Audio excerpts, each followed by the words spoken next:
We just got a massive drop of content and patch updates for Warhammer Online, and it's looking pretty good. I'm going to run down a list of all the major points of what's coming and what has been added.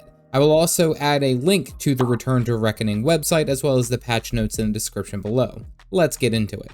The zones in Warhammer Online can be broken down into 4 tiers, each essentially covering about 10 levels, all the way to the max career rank of level 40. The zones work together as questing areas as well as PvP areas. One of the objectives of the development team was to rework some of the questings that were available in Tier 3 sections, and this has just been completed, now up to 1,000 quests in these areas. Previously, it was noted that the elves, both high elves and dark elves, had nearly 30 quests for each of the chapters of their main story, while each of the other races only had about 15 to 20. This being an unfair advantage, the development team has added quests expansions to the non-elf stories to offer more narrative rewards, as well as improving some of the rewards from the actual quests themselves. Each quest that you now take in these zones will offer some sort of reward, and of those rewards, they will be of greater value. Not only that, there are now over 90 hidden quests in these tier maps, some being available to everyone, some only being available to specific races, and others only being available to specific factions. Having said all of this, since adding the new expanded quests in between all these current areas, they have gone ahead and reset all the tier 3 quests to make sure that everyone stays on the same page. This follows suits with the idea of the Dragonback Pass dungeon that was added last year for specifically new players with the assistance of the community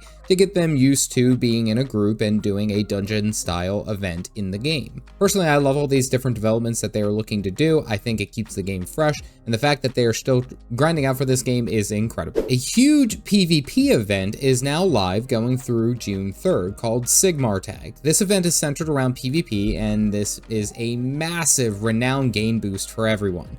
For those of you who don't know, Renown is a separate experience bar outside of your career rank, which can only be progressed in PvP. Utilizing this event will greatly increase those Renown gains. As you defeat players, you can loot skulls of fallen foes, which can then be turned in at Altdorf's Temple of Sigmar and the inevitable city's Circellum Arena. Probably saying that wrong. As you and your realms turn in these skulls, you gain stacking renown bonuses all the way up into a 50% increased renown gain. For every 1,000 skulls that you turn in, you get 10% more. This is across the entire realm. After 8 hours, this bonus resets. Every 1,000 skulls donated will then spawn a relic at the Reichwald Fortress for Order or the Maul Fortress for Destruction. The objective of this relic is to take it from your home base and run it all the way to the enemy's home base. If you make it there without dropping it, all the players in the immediate area will gain 5,000 renown.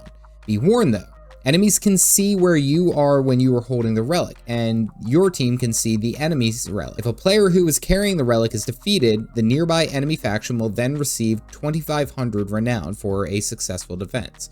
At max, however, only 1 relic can be spawned per hour. Some of the other rewards that are available are some pocket items that offer crazy good effects like increased damage and increased healing, but lower your overall defense. There is also a live event quest for a Griffin mount for the Order and a Chaotic Origins disc for Destruction.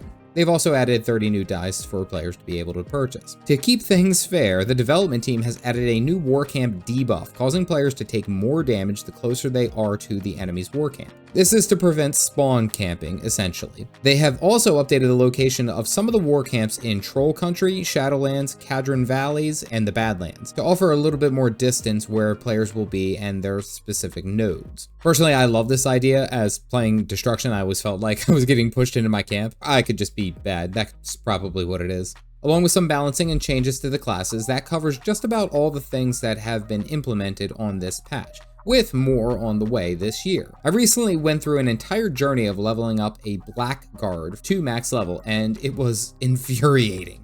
And you can see that video here. Otherwise, stay caffeinated, folks.